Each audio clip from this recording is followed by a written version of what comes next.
Yes. You and I have been familiar with the term room. The word room is in the Quran. There is a chapter of the Quran named chapter Room, Surah Room. And room in the Quran refers to the Eastern Christian Orthodox Church. And the Quran speaks positively about Rome. The Ottoman Turkish government was consistently at war with Rome, Eastern European Christian states, Bulgaria, Greece, Romania, and so on, Russia. Some of my critics have been pointing out to me that the Ottomans were not the invaders at all times, that sometimes Rome were the ones who instigated warfare. Be that as it may, the constant state of warfare, between Ottoman Islam and Rome led to very bitter feelings amongst people of Greece, for example, against Islam. When a Turkish civil war takes place and the Turkish army invades Syria on behalf of NATO, remember that there is a prophecy of Prophet Muhammad, Allah's blessings be upon him, that you will make an alliance with Rome. And secondly, there's a verse of the Quran which I want to introduce to your viewing audience for the first time. The Quran says that in time to come you will find, this is in the 5th chapter, Surah Al-Ma'idah, and it is around maybe 80 something. In time to come you will most certainly find that those who are closest in love and affection to you would be those who say we are Christians. It couldn't be Christianity of the Western side, which is an alliance with Jewish Zionism. So the only other thing left is Rome. That the Quran is speaking about Christians in Greece and Bulgaria and Romania who at this time have very bitter feelings against Islam because of relations with the Ottoman Empire. But as we stand up and proclaim that the Ottomans did things which were in conflict with Islam, and the most notorious example is one that I've pointed several times on your program, and that is when they conquered Constantinople, they shamefully, disgracefully, and manifestly sinfully took the greatest cathedral of Christianity, of Rome, of Eastern Christianity, Hagia Sophia, which had been a cathedral which was used for 1,000 years, Morris, 1,000 years. And this was the religious and spiritual heart of Rome. And they transformed it into a masjid. In doing that, they plunged a dagger into the heart of Rome. And so the bitterness has been there all these years. But the Quran has said that there are Christians who are going to be the closest in love and affection to you. And as I have stood up and others will stand up to denounce what the Ottomans did with that Hagia Sophia, and to proclaim that on that day when we conquer Constantinople, we'll do three things. Number one, we will return the cathedral to the Christians. Number two, we will apologize to them for what was done to their church for 500-600 years by misguided Muslims, and then by a misguided Mustafa Kemal, who transformed it into a museum. We will apologize to them for that.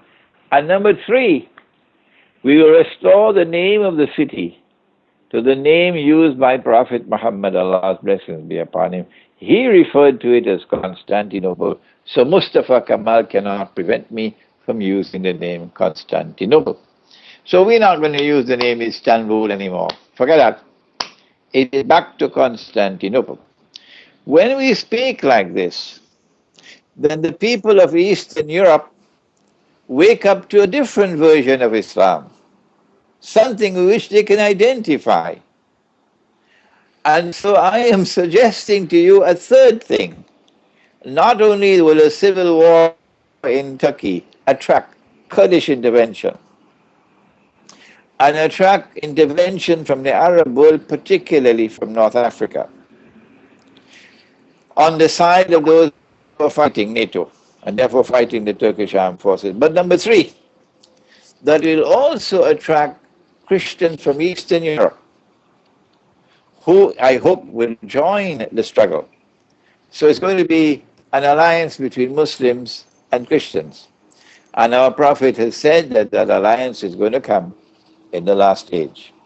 So an invasion of Syria by the Turkish armed forces is going to bring momentous change to the world and going to change the chessboard in a manner that even they cannot expect today.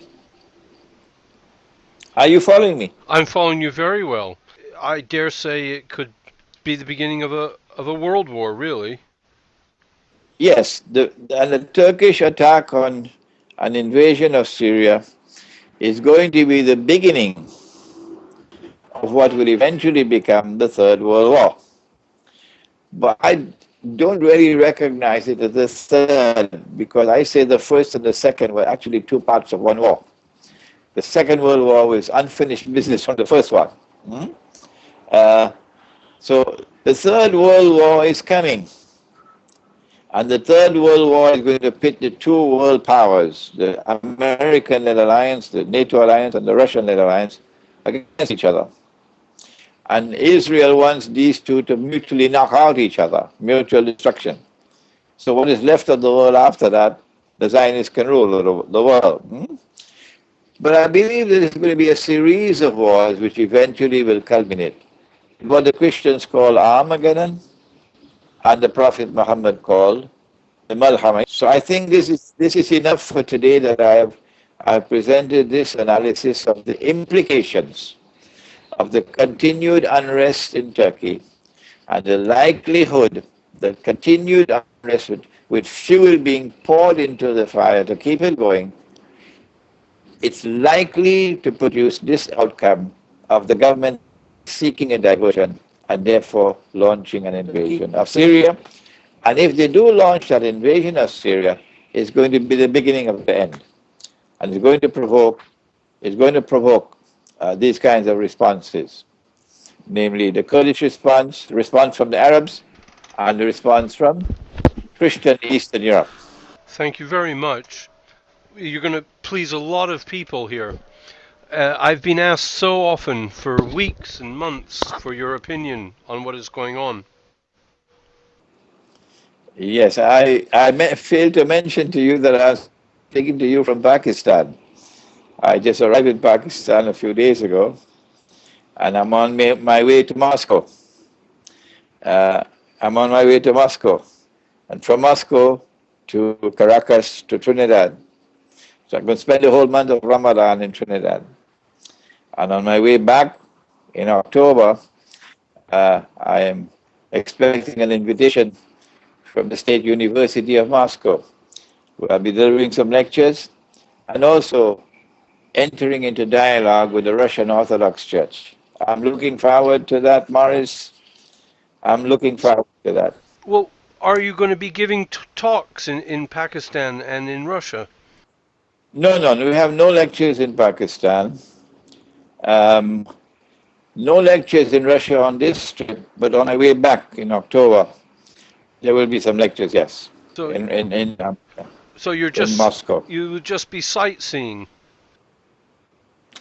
No, meeting people with whom I'll be dialoguing in October. Having what the French call a tête-à-tête. Okay. Paying courtesy calls and so on, and of course looking around Moscow and judging how many what kind of woolen clothing I have to need for October. Yes.